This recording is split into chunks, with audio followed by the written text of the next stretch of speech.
Salut gang, dernière vidéo finale sur les trunks, puis l'optimisation de ceux-ci. J'ai la même topologie que dans la dernière vidéo. Je voulais te montrer comment est-ce qu'on pourrait faire pour configurer nos trunks de façon adéquate puis les optimiser pour améliorer la performance de notre réseau. C'est pas mal plus avancé que le CCNA, mais si tu es intéressé, ben continue d'écouter. On va mieux voir, comprendre ce sujet-là. Fait qu'en ce moment, j'ai le réseau VLAN 10 2030 qui est en bas ici. Présentement, si je regarde mes trunks puis mes switches, mes roadshows, Interface Trunk, tu vois que mes trunks autorisent le VLAN 1, 10, 20, 30 partout. Est-ce que c'est l'idéal? Fait que 1, 10, 20, 30 ici, 1, 10, 20, 30 ici, 1, 10, 20, 30, 1, 10, 20, 30. Entre les deux switches, D1, D2, 1, 10, 20, 30. Ensuite, vers les cores, 1, 10, 20, 30, 1, 10, 20, 30, 1, 10, 20, 30, 1, 10, 20, 30. Puis entre les deux cores, 1, 10, 20, 30. En haut, c'est un no switch port, j'ai mis une adresse, puis c'est juste VLAN 1, fait qu'on s'en fout. En haut, on s'en fout, on oublie ce qui se passe en haut. Mais en bas, là, je l'autorise 1, 10, 20, 30 partout, partout, partout, tout le temps. C'est quoi le problème de ça? Allons voir. Je suis en mode simulation, je fais juste regarder les ARP, puis regarde ce que je vais faire. Je vais faire ping 192.168.10.3 qui est la Core 2 présentement. Regardons ce qui va se passer. Tu vas comprendre pourquoi il faut optimiser nos trunks. J'envoie un paquet, parce que là, le PC ne connaît pas l'adresse, il envoie une requête ARP. La requête ARP, elle s'en va sur le trunk. Normalement, ça aurait été envoyé aux deux trunks ici. Puis ensuite de ça, ben, ça a été envoyé à la Core 1, puis à la Core 2 aussi. La Core 1 l'envoie à la Core 2. Il y a des diffusions intempestives partout. Regarde ça comment c'est fou. Les paquets ont traversé sur tous les foutus liens. C'est fou, là. Fait que A1 l'a envoyé partout, A2 l'a envoyé partout, D1 l'a envoyé partout, D2 l'a envoyé partout, Core 1, Core 2, jusqu'à ce que ça se rende à Core 2 qui envoie sa réponse. Vous dites, c'est moi. Ça fait du bon sens. Tu sais, je peux continuer, mais je pense que tu comprends le principe. C'est que si tu autorises les VLAN, tous les VLAN sur toutes les trunks, ben, tu es en train de dire essentiellement, hey, tout le monde peut aller partout, puis il n'y a pas de problème, on s'en fout de la performance, let's go, passer ici.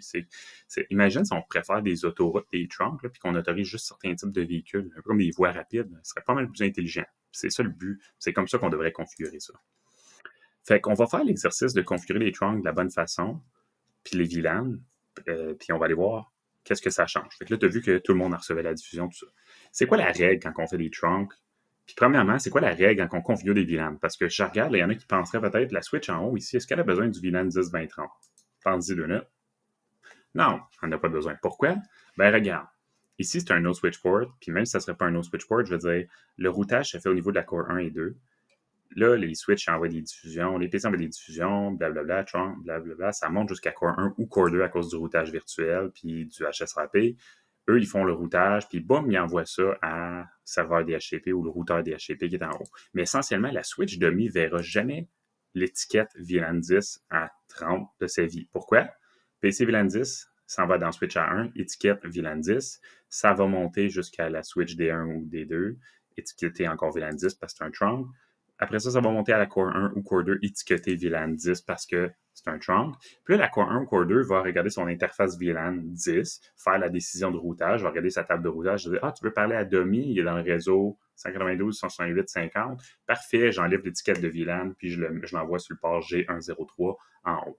Fait que quand tu quittes ton réseau local, que ce soit via une interface VLAN à cause du routage euh, d'un commutateur de couche 3 ou que tu quittes le réseau à cause d'un routeur bien normal, il n'y en a plus d'étiquette de VLAN. Fait que demi-switch, il n'y en a pas de besoin de VLAN 10, 20, 30. Il y a juste besoin du VLAN 1 ou VLAN inventé qu'on veut pour ici en haut. Fait que j'ai juste pris VLAN 1 parce qu'on s'en fout.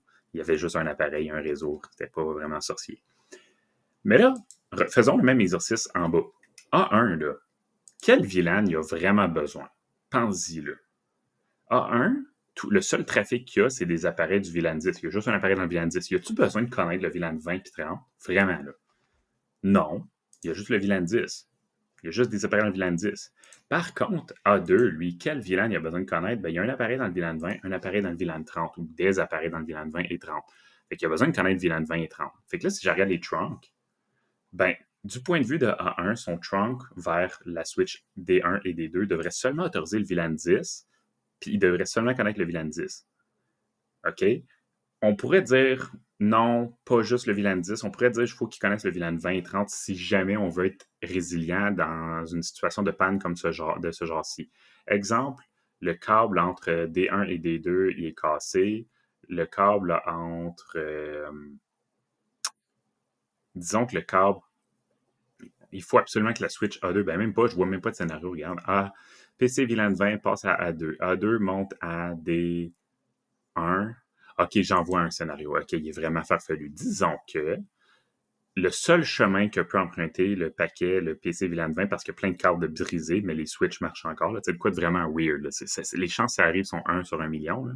Il faut absolument que le PC VLAN 20 passe par A2, ensuite par D1, ensuite par A1, ensuite il remonte ici à D2, puis après ça, il est capable d'aller à sa bonne corde. Ça serait vraiment weird. Là. J'ai jamais vu ça de ma vie.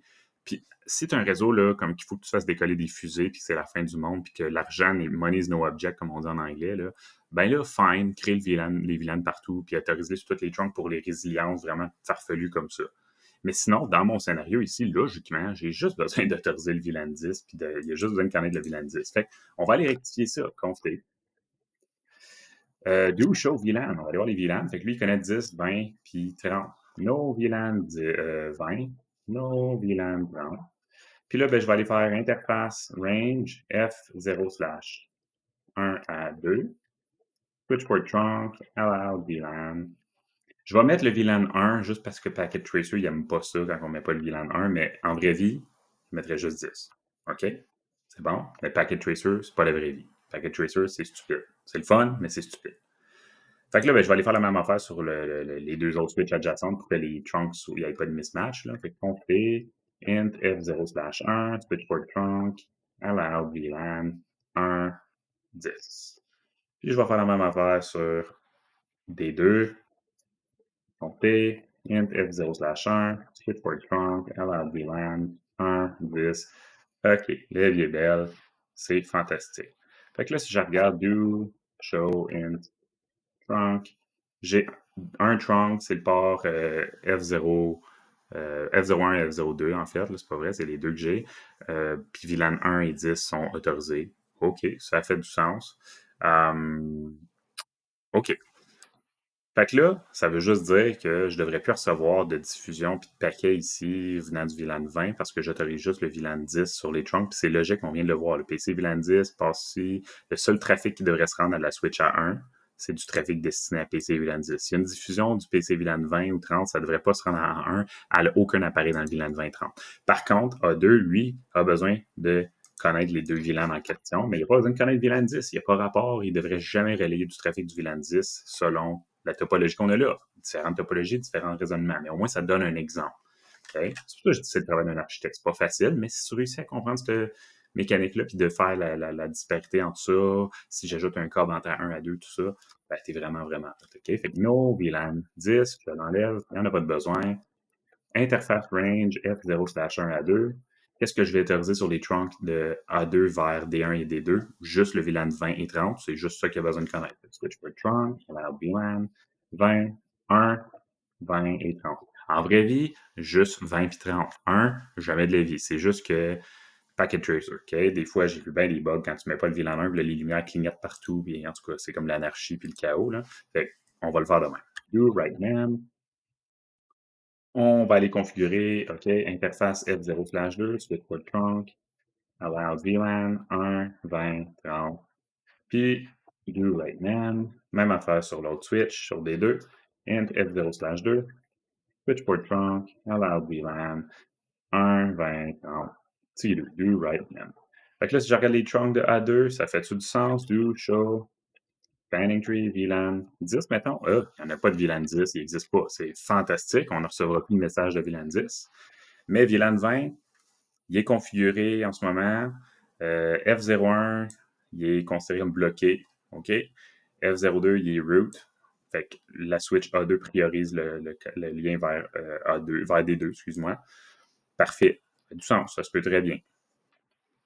Fait que là, ensuite de ça, si je regarde D1 puis D2, ben, on a déjà configuré les trunks en bas. Fait que logiquement, là, si j'enlève les étiquettes ici, puis qu'on écrit juste les VLAN, logiquement, on vient déjà d'optimiser la partie du bas du réseau. OK? Enfin, on va enlever ça de même. Good. Fait qu'ici, j'ai 10 seulement qui est autorisé. 10 seulement qui est autorisé.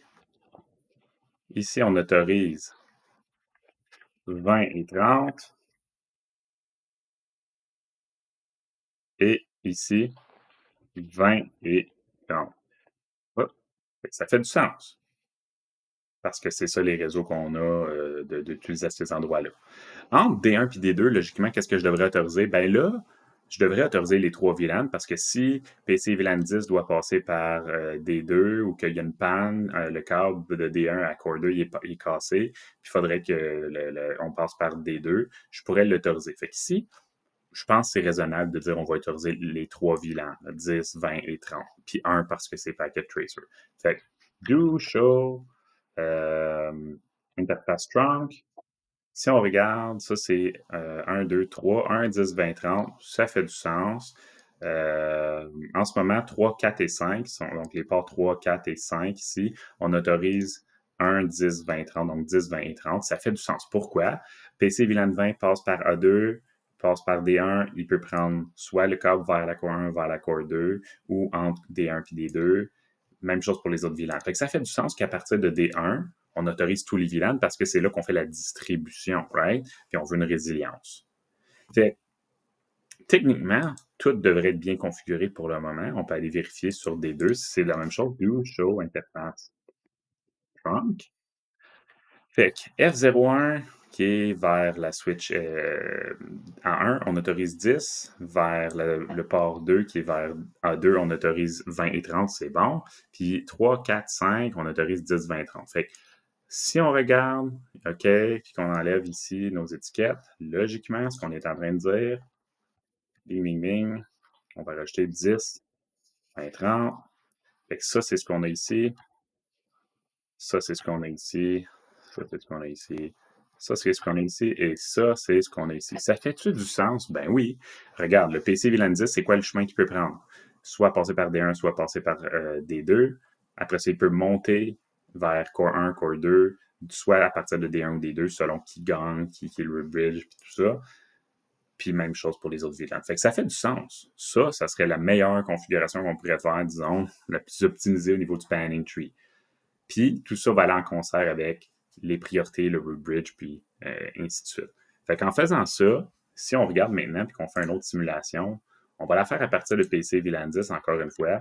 Je vais faire 10.2. On va aller en mode simulation, voir juste les requêtes ARP.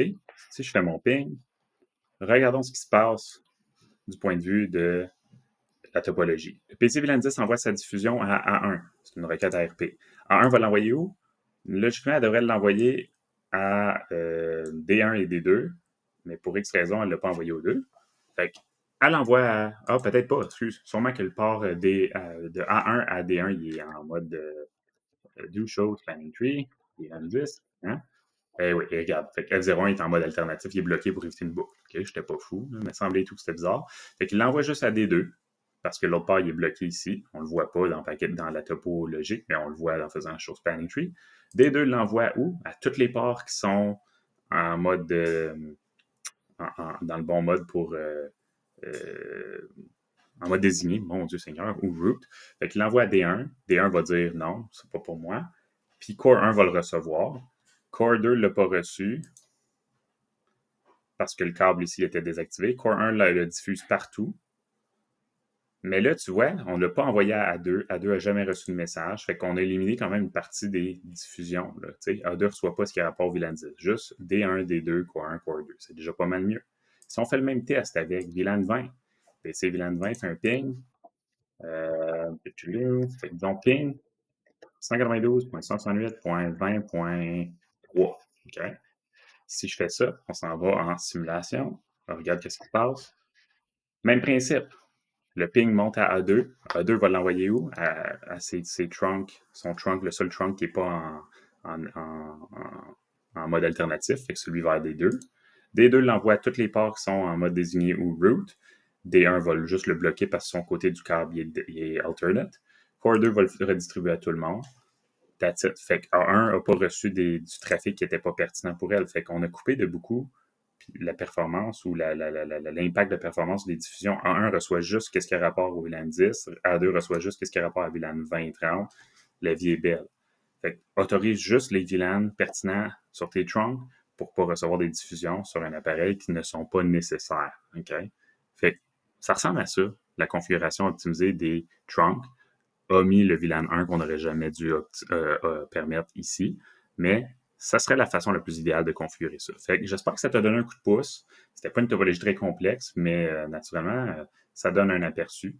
Si jamais tu as des questions, laisse-les en commentaire. Si tu veux plus de détails, que tu veux que je fasse une capsule plus avancée ou qui répond à des questions alternatives, go for it. Sinon, on se retrouve dans une prochaine vidéo. Salut là!